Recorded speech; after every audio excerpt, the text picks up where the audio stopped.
What's up, everybody? For those of you who may have been watching, you didn't hear anything I just said because I forgot to turn on my sound. Sorry about that. Anyway, Phoenix Night Driver here, and today we're going to talk about the changes that Uber has implemented in the Phoenix area to their rates. And this is something that if you saw one of my previous streams, I tried to talk about this. I was up, I was ready. I tried to talk about it early in the day, and they just had not put that information out on that day. It was a Friday, and by the time they put the information out, it was later in the day, and I was already getting ready to drive, and it was just something I couldn't talk about then. So I'm going to try and talk about it now. I know it's kind of late, but I still think it's something that needs to be discussed and something that needs to be put out there. So that's where we are. We're going to talk about that today. You can kind of see my setup behind me. Like, I don't normally zoom this far out, but I wanted to be on my computer because I'm going to go over a couple of things. I'm going to use a spreadsheet. I'm going to bring up the website, and I wanted to be able to have that stuff. So I'm sitting at kind of like a desk setup right now. That's what we've got. So speaking of sitting at a desk setup, I want to go ahead and transition into this here. And this is the fares for Phoenix. The website you can see here. What we've got over here is, I don't know if my mouse is showing up on this. It's supposed to show the cursor. Let me see if I can set that up so that it does show the cursor. It's supposed to be showing it, so I don't know if you all can see that or not. I don't see it. So anyway, I'll just kind of point like this. So you can kind of see here, we've got the blue area, a little bit of green, and we'll zoom in. I just wanted to kind of show how big the Phoenix area is for Uber. It doesn't make it all the way down south into Tucson, but it covers a lot. It actually covers multiple counties within the state, and a significant portion of the southern part of Arizona is what we're dealing with here. So I'm going to zoom in just a little bit here. So I want to capture what is kind of like the core of Phoenix. And you can see that when we zoomed in that we picked up Gilbert, Mesa, Scottsdale, Glendale, Surprise, Fountain Hills, Apache Junction, and then some of the bigger areas. So this is where I primarily drive, and I believe the majority of drivers in the Phoenix area, where they drive is this area that you see in the blue right there. So what we've got is the green area is zone 2. The blue area, as indicated by the blue dot, is zone 1. So zone 1, obviously the bigger area. And if you know what, I'm going to try and refresh this and see if it gives me the pop-up. Okay, so it is going to give the pop-up. That's good, because I kind of want to go back over this. See the rates you earn for every minute, every mile you drive. You no longer need to subtract the Uber service fee from these rates to determine your earnings. I don't know that that was something that had to be done before. If you did that, it seemed to me that every time I could look at the fare breakdown and it would show the service fee. But the problem is that the service fee is also where they put their portion of the surge. And I feel like what they're doing here is they're saying, we're not going to tell you what our portion of the surge is anymore. And that's really where Uber, at least outside of California, makes their bread and butter, is that their surges, they can make that high, low, whatever, and they can keep a significant chunk of that. And many drivers, many of you have seen that Uber will keep 50% of the fare, which means they're keeping more than 50% of the surge because they're giving you these rates. But rates are based on your Uber activation date. That's another thing. I don't know how that's going to affect things. Actually, I would love to hear from somebody. So my Uber activation date is actually about three and a half years ago. I don't have my phone that I use for Uber sitting right here, and I don't want to walk off into another room to find it. But it's about 3+ years ago. Now, that was just for Uber Eats. My Uber activation as far as PAX goes is almost a year ago. So I don't know how that affects things. I would love to hear from anybody who's been a driver for longer or for shorter, if you just started, And as we go through this, tell me if your rates are higher or lower, because apparently the longer you drive for them, things change for better, for worse. I don't know. They don't say here. Just rates are based on your Uber activation date. From time to time, there may be differences. Do not guarantee, etc., etc. So basically, this is what they say is we're going to get. And you already know this stuff. You'll earn for every minute mile you drive. So this is what, oh, that's interesting. Why did that happen? Let me see if I can refresh this page because it's chopping up and I don't want that to happen. So right here, oh, it went down. Come on, pick up. Don't screw around with me. There we go. So your per mile in the blue area is 54 and some change cents per mile, and 11 and some change cents per minute. I want to talk about that first of all and compare that with a couple of things. So starting in 2020, starting this year, the federal per mile rates to operate a vehicle for business is 57.5 cents per mile. Now, that does not account for whatever your hourly rate is, however much per minute for your time for doing your job is accounted for. It is wear and tear, fuel costs, everything associated with how much money you have to spend in order to operate a vehicle. The federal rate is currently 57.5 cents per mile, which is down from the previous year, but not by much. So right now, you're already getting compensated less than what the federal rate says you should be getting compensated. And I'm going to go into how that should get changed later on in this stream, but right now that's what we're looking at. Now the per minute here is 1147 cents per minute. Again, that is below what the standard should be. And you know what we're going to do? We're going to go ahead and jump over to this spreadsheet. Let me transition to the spreadsheet here. And so we're going to put in here 0.575. And we're going to put in here, the federal rate is $10 an hour. So if we take 10 and I'm not good with math. I'm going to pull up a calculator here real quick. I'm not going to do all of that on there. I'm just going to pull up a calculator. So if we say that we are getting $10 an hour, we divide that by 60 minutes, 0.1666. So that right there is our federal standards. Let's go ahead and insert here, and I will just put that here. Federal standards. Bam. So this year, you should be getting 57.5 cents per mile, and you should be getting 16 cents per minute to be considered minimum wage, minimum mileage. So what we've got in the blue, in the Phoenix area, we don't have that. We don't have that either way. And that is a problem. Just to be clear, that is a problem. I know a lot of my tweets and a lot of stuff that I talk about, I talk about the good stuff that Uber does, but when it comes down to the core of things, I only talk about the good stuff because we still should take advantage of what they do. But this is not okay. And Uber tries to justify that by saying, sorry about that camera shake there. I've got it set up on something anyway. Uber tries to justify that by saying, well, but look at all this other stuff that we provide. And it's not actually accounting for it. And also on top of that, just to be clear, surges and incentives are not part of the minimum standard. I don't care that there's a surge and I get paid eventually more than this. And we might get into that a little bit in today's stream. But the reality of the situation is the base amount that we should be getting compensated for is 57.5 cents per mile, 16 cents per minute. And that's only using the federal standard.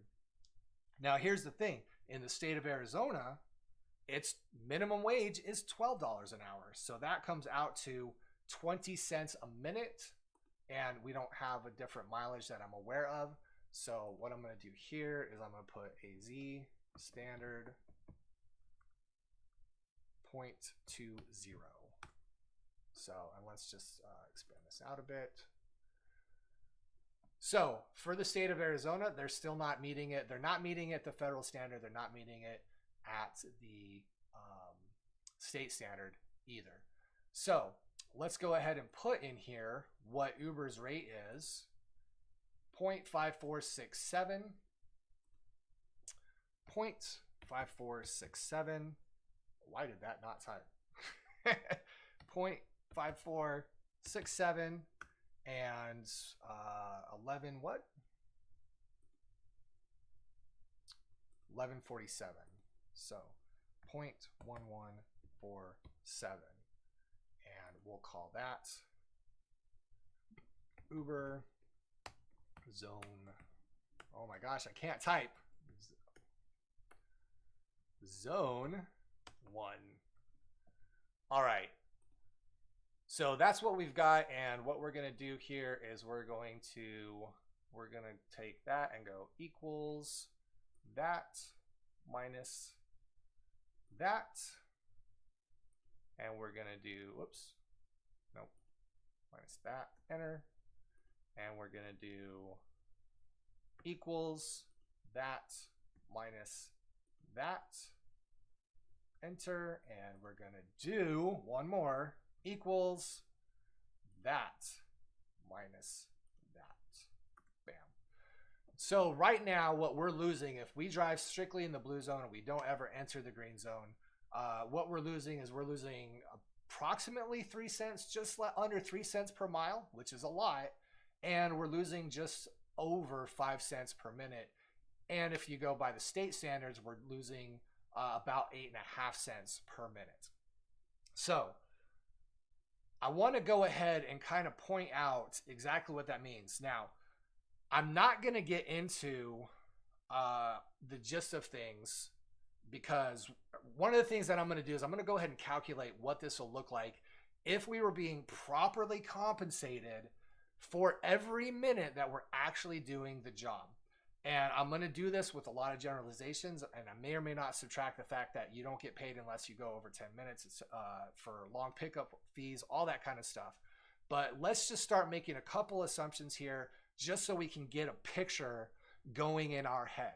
So the first assumption that I want to make is that let's assume that it's a Friday or a Saturday or just good time during, the Monday rush or whatever. Whenever you drive, let's assume that you drive for 8 hours, okay, straight, and you are always either on your way to pick somebody up or you have a passenger in your vehicle. So I'm not going to get into the ethics of whether or not we should get compensated when we just have the app on, because there's a lot of things that get involved in that. I'm just going to say, let's suppose for this exercise that we have either on our way to a passenger or have a passenger in our vehicle for 8 hours straight. All right. So if we take, we're going to start down here with the per minute rate. So if we take what Uber is compensating us, okay, I'm going to jump over here. If we're going to take what Uber is compensating us, that equals this times 60 minutes in an hour, okay? And then we take, this is going to equal this times 8 hours. So at the rate that Uber is currently compensating us for driving within the blue zone, we are only getting paid $6.88 a minute or an hour. That is grotesquely below minimum wage. And they will say, well, yeah, but we're including, look at all this great stuff that we provide for you.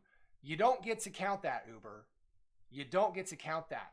That per minute rate needs to equal the minimum wage. Federally, that's $10 an hour. In the state of Arizona, that's $12 an hour. That is way too low.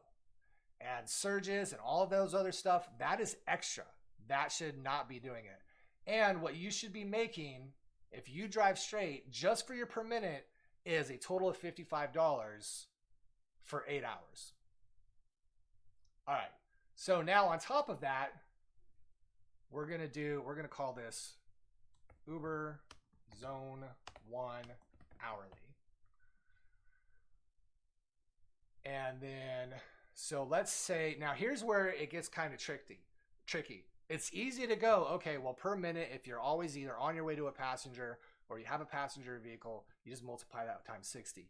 You're not doing 60 miles every hour.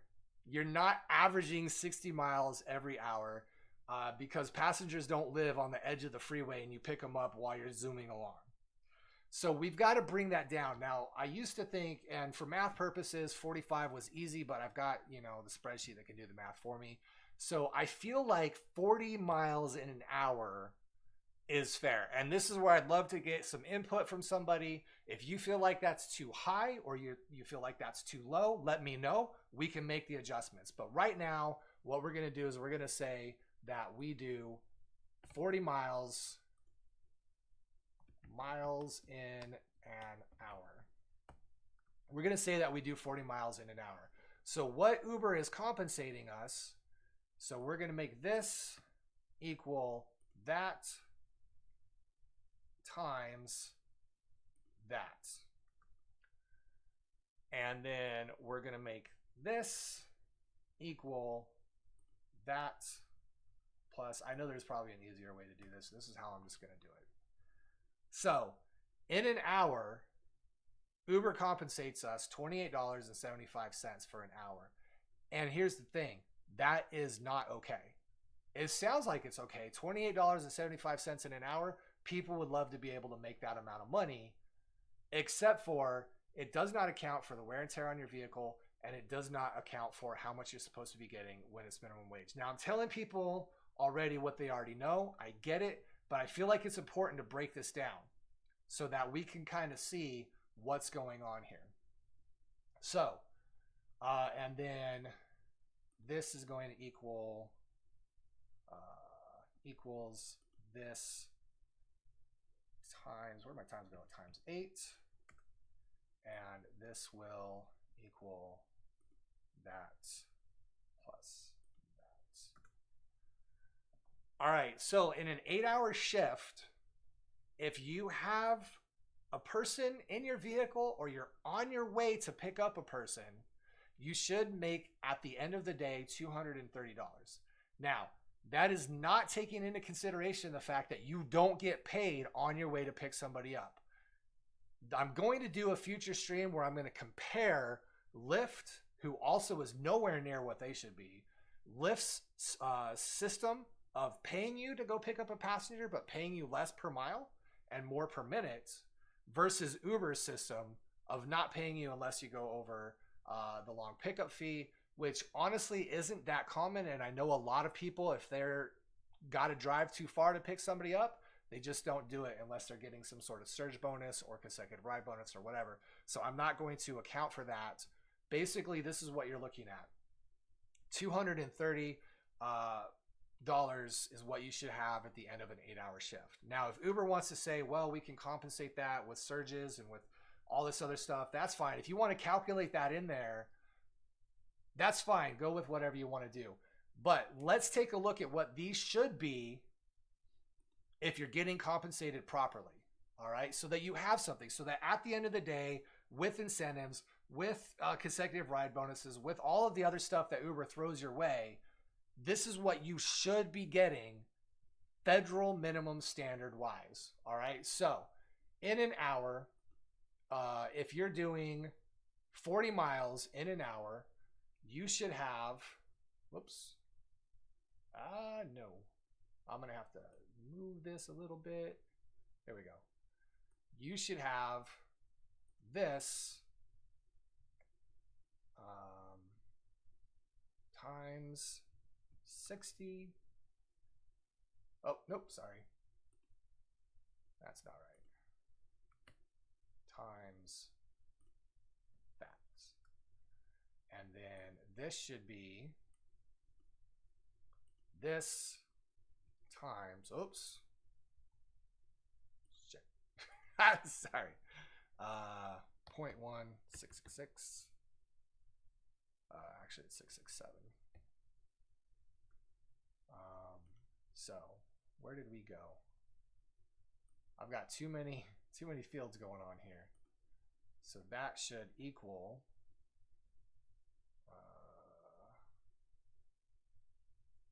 a 3 times 60. And then this should equal, oh, I did that wrong, didn't I? All right, fine. Plus that. All right, so after an hour of having passengers in your vehicle or being on your way to pick up a passenger, you should have $33 in a little bit. And then this is going to be, well, let's just do this because it's easier. Yeah. Let's just delete that whole field. This should equal that times 8. And after 8 hours of working, you should have $264.02. So if you put in 8 hours of work with Uber and you don't have $264.02, then you got underpaid. That's very important. Now, that's all Zone 2 stuff. All the more reason to try and start and do as much work inside Zone 1. Or this is all Zone 1 stuff. This shows you all the more reason that you should try and do as much as you can inside of Zone 2. So let's get into what Zone 2 looks like. I'll bring that back up here. And where is my... Here we go. All right, so we're going to scroll down. And hopefully this catches up. Come on. I don't know why my internet web page is being all funky like this. There we go. So if you're inside Zone 2 for Uber, which is this green area, you can see on the map it's the green area. I'll even zoom in a little bit more to kind of show what that looks like. Now, those of you that are familiar with driving in Phoenix, you recognize this zone. This is the same zone that they use for their consecutive rides bonus. Uber really, really wants people to be inside here, and they're willing to pay a lot more money to make sure that people are giving rides inside here. The problem with that is that you can't make sure that you start and stop all of your rides within this green zone. You can pick somebody up in Scottsdale and they end up having to go up into Paradise Valley. Lots of people that go to Scottsdale come there from Paradise Valley. They come there from Mesa. They come there from all the way down in Queen Creek, Santan Valley, Cave Creek, like all over the place. So you can't guarantee that you're going to start every single one of your rides in this green zone. And that's key. You have to start your ride in the green zone. If you drop somebody off in the green zone, but you pick them up in the blue zone, you get blue zone pay. That's just the way it is. It doesn't matter. You have to start your ride inside this green zone. Now, what we're looking at here is we're looking at a per mile of 63.79. So a little over 63, almost 64 cents. Let's go ahead and plug that into our spreadsheet here. Give me a second. I know you guys can see it, but I got to pull it up. All right. So let's see. I'm going to put this under the Uber Zone 1 hourly. Nope. I'm going to put this under the Uber Zone 1. So what did we say that was? That is 63.79. So 0.6379. So as you can see, compared to the federal, why is this? Oh, let me move this over here. So as you can see, compared to the federal standards, we are now above what the federal standards are. There's 575, 6379. That's a significant amount. So that's going to equal this minus this. So you're getting 6 cents, almost 6.5 cents more per mile, which is good. That is a lot better, and I'd love to see that be more across the state. And I don't know, maybe it's just because I haven't hit my year mark of driving packs with Uber, and maybe that'll go up. Again, I would really love to hear from somebody who's been driving passengers with Uber for more than a year, more than 2 years, more than 3 years. Like, the longer you've been driving passengers in the Phoenix area with Uber, please let me know. Does your rate look the same? Because they said this would be based on how long you've been driving for them. So I would love to know. Let us know. Are you getting paid more? Are you getting paid the same? Like, was that just a whole load of bullcrap? Or is it actually worth it to continue driving for Uber, build up your reputation, get more, and be compensated more? As it is right now, just using what I have, this is what we're looking at. Now, I'm going to go ahead and plug in what their per minute is. It is 0.1339. So I'm going to go ahead and plug that in here. 0.1339. And compared to federal standards, and definitely compared to AZ standards, that is still below the minimum wage amount. So by how much is it? It's fine, I'll do the math just because I have something here that'll do the math for me. Minus that. So that is almost 3.5 cents below what we should be getting to be considered minimum wage. So that's basically what we're looking at. I'm not going to go ahead and do the hourly. You know what? Actually, I will go ahead and do that. So per hour, you know what? I'm actually very tired. I have a migraine, so I'm not going to do that. But basically, if you'd like to see me do it, I'll go ahead and do a follow-up to this video and include that. But I just want to point out that even though Uber has increased the per mile rate, it still does not compensate for the lack of per minute rate.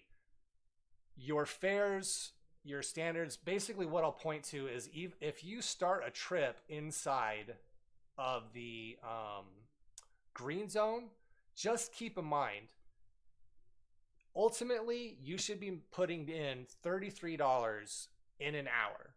If you start your trips in the green zone, if you start your trips outside of the green zone, whatever the case is, the amount that you should be bringing in is $33 in an hour, $264 after an 8-hour shift. If you're not getting that, you are not being properly compensated. And don't be fooled. Don't look at, okay, what I am saying is it's okay to look at the surges and the incentives and all that other stuff and say, okay, well, that's still bringing me above the minimum wage, which is fine to look at it that way from your perspective, but it does not excuse Uber not letting us adjust our own rates, which is what I want to ultimately get to.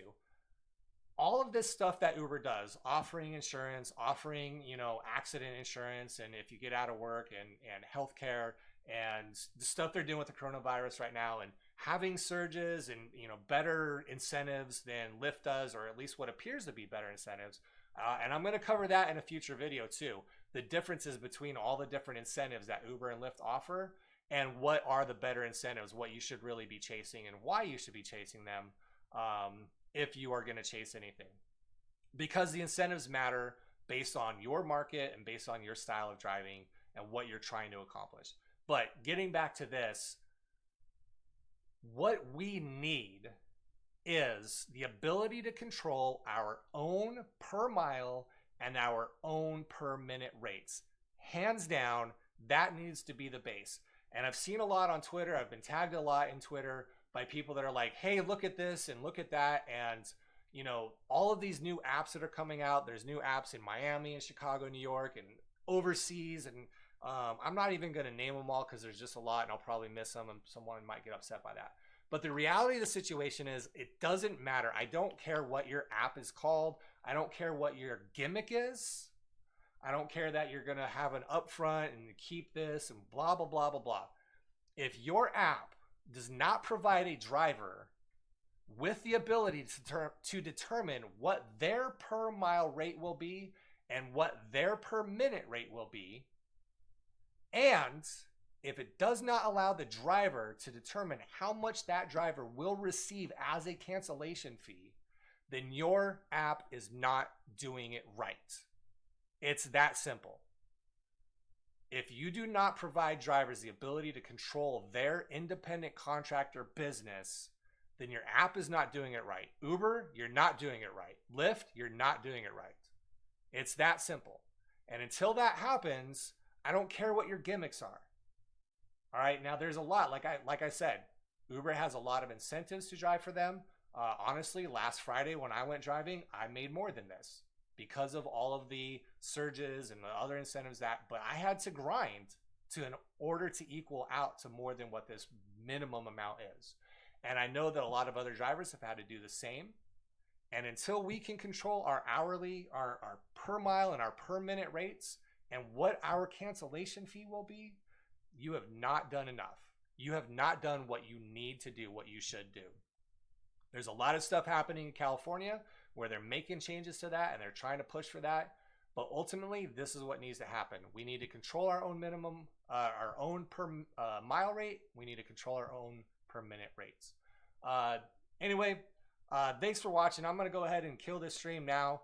If you would like me to continue on with this, I will do so. I can just make a video where I talk about it. I can come back on live on another day and we can continue this process. I'll go ahead and save the spreadsheet and I'll clean it up some if people want to watch that.